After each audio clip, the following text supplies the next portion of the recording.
అంది వచ్చిన అవకాశాన్ని సద్వినియోగం చేసుకోవడమే తెలివైన వారి పని అని మన పెద్దవాళ్ళు ఎప్పుడూ కూడా చెప్తూ ఉంటారు.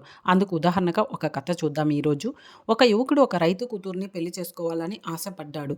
రైతు ఒప్పుకొని ఒక చిన్న పరీక్ష పెట్టాడు. బాబు ఇదిగో ఈ పొలం చివర నిలబడు. నేను అటు నుండి వరుసగా 3 ఎద్దులను ఒకదాని తర్వాత ఒకటి వదులుతాను. ఏ ఒక్కదాని తోక నువ్వు పట్టుకున్నా నీకు మా అమ్మాయినిచ్చి పెళ్లి చేస్తాను అని. దానికి యువకుడు ఒప్పుకున్నాడు. యువకుడు పొలంలో ఒక చివరన నిలబడ్డాడు. ఒడుపుగా ఎద్దు తోక పట్టుకుందామని. ఆ వైపు నుండి రైతు ఒక ఎద్దుని వదిలిపెట్టాడు. బలిష్టంగా అంత ఎత్తున్న ఎద్దు రంకెలేస్తూ వచ్చింది.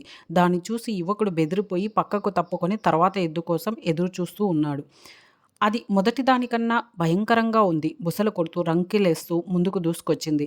ప్రాణాలు అరచేత పట్టుకుని మూడో ఎద్దు కోసం ఎదురు చూశాడు. మూడోది బక్కపల్చగా గాలి వీస్తే చచ్చేట్టుగా ఉంది. ఆనందంగా అమాంతం ఆ ఎద్దు మీదికి ఎగిరి కూర్చొని తోక పట్టుకుందామని చూశాడు. ఆశ్చర్యంగా దానికి తోక లేదు. జీవితంలో వచ్చే అవకాశాల్లో కొన్ని సులువుగా, మరికొన్ని కఠినంగా ఉంటాయి.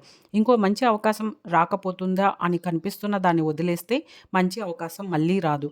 అంది వచ్చిన అవకాశాన్ని సద్వినియోగం చేసుకోవడమే తెలివైన వారి పని. అందుకే అన్నారు మన పెద్దవాళ్ళు.